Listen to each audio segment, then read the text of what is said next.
बिस्मिल्लाहिर्रहमानिर्रहीम। Dear students, आज की इस वीडियो में हम क्लास 10th चैप्टर 11 का टॉपिक स्टार्ट कर रहे हैं, स्पीड ऑफ साउंड। याद रहे ये टॉपिक शॉर्ट और एमसीक्यूज़ के पॉइंट ऑफ व्यू से इंपॉर्टेंट है, ये इस चैप्टर का लॉन्ग क्वेश्चन नहीं है। ठीक है, तो इस टॉपिक के अंदर डियर स्टूडेंट्स सबसे पहली जो बात आपने याद रखनी है, फर्स्ट पैराग्राफ में मेंशन की गई है, अगर आप चाहें तो मार्क कर सकते हैं अपनी बुक सामने रख के। कहता है sound waves can be transmitted by any medium containing the particles that can vibrate. यानी कि जो साउंड वेव्स हैं ये ट्रांसमिट हो सकती हैं बाय एनी मीडियम, वो मीडियम जिसमें पार्टिकल्स कंटेन कर रहे हो, वाइब्रेट कर सकते हो। ऐसा मीडियम जिसमें पार्टिकल्स मौजूद हों और वाइब्रेट कर सकते हो, उस मीडियम में साउंड की जो वेव्स हैं वो ट्रांसमिट हो सकती हैं, ट्रैवल कर सकती है। पहली इंफॉर्मेशन ये है।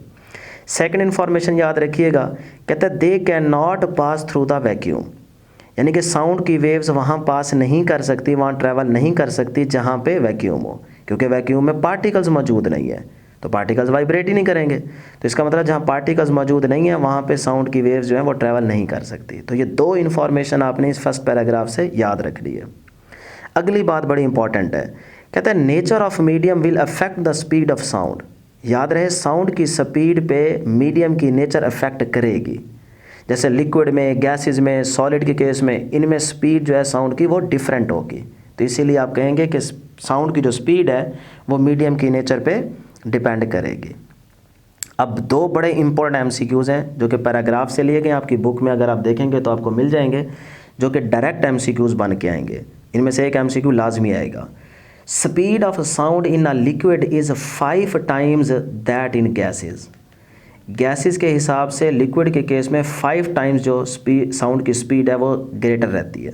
ठीक है ना, गैसेस में जो भी रहती है उसके कंपैरेटिवली 5 टाइम्स उसके कंपैरेटिवली ज़्यादा रहती है लिक्विड में साउंड की स्पीड। तो ये आपका डायरेक्ट एमसीक्यू बन के आएगा। 5 टाइम्स की ऑप्शन आप याद रख लें, ये इसको सेलेक्ट कर लें। उसके बाद अगला फिर इंपॉर्टेंट एमसीक्यू है, कहता है speed of sound in solid is about 15 times that in gases. Gases के हिसाब से सॉलिड के केस में साउंड की जो स्पीड है वो 15 टाइम्स ज़्यादा रहती है, 15 टाइम्स। ये भी एमसीक्यू बन के आएगा। इसका मतलब सबसे ज़्यादा सॉलिड में है, फिर उसके बाद लिक्विड में है, फिर लिक्विड के बाद गैसेस में है। ठीक है, तो नेक्स्ट पॉइंट है जी factors affect speed of sound. Dear students याद रखिएगा साउंड की जो स्पीड है वो इन फैक्टर्स पे भी अफेक्ट कर सकती है, इन पे भी डिपेंड करती है, टेम्परेचर, प्रेशर, ह्यूमिडिटी। तो इनको भी आपने याद रखना है कि टेम्परेचर के चेंज करने से साउंड की स्पीड पे फ़र्क पड़ सकता है, प्रेशर के चेंज करने से साउंड की स्पीड पे भी फ़र्क पड़ सकता है। तो ये 3 पॉइंट्स भी आपने याद रखने हैं। ठीक है, factors affect speed of sound, temperature, pressure and humidity. अब जैसे फॉर एग्जांपल प्रेशर आपके पास है 1 एटमॉस्फेरिक, ठीक है, एटमॉस्फेरिक प्रेशर की वैल्यू दी 1, तो इस पे टेम्परेचर दिया गया सपोज करें 21 डिग्री सेल्सियस। अब ये टेम्परेचर है, ये प्रेशर है, तो स्पीड क्या होगी? तो फिर याद रख लें आपकी बुक में मेंशन की गई है 343, लेकिन एक्चुअल में इसकी वैल्यू आपके पास क्या होती है 340 मीटर पर सेकेंड। तो अगर ये प्रेशर है, ये टेम्परेचर है, तो फिर स्पीड की वैल्यू ये रहेगी 340। हाँ, अगर 340 की ऑप्शन नज़र ना आए आपको एमसीक्यूज़ में, तो 343 जो बुक में शामिल की गई है वो भी आप मेंशन कर सकते हैं। तो इनमें से जो आपको एमसीक्यूज़ में नज़र आए वो आप सेलेक्ट करेंगे। ठीक है जी।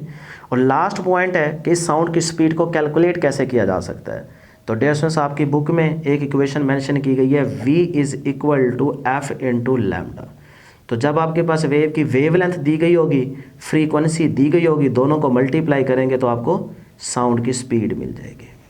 तो ये रिलेशन आपने याद रखना है, v is equal to F lambda. तो ये एक शॉर्ट सा टॉपिक था। इतनी बातें डियर स्टूडेंट्स इस टॉपिक में आप याद रखेंगे, एमसीक्यूज़ के और शॉर्ट क्वेश्चन के पॉइंट ऑफ व्यू से ये टॉपिक इंपॉर्टेंट है। तो आज के लिए इतना ही, दुआओं में ज़रूर याद रखिएगा। अल्लाह हाफिज़।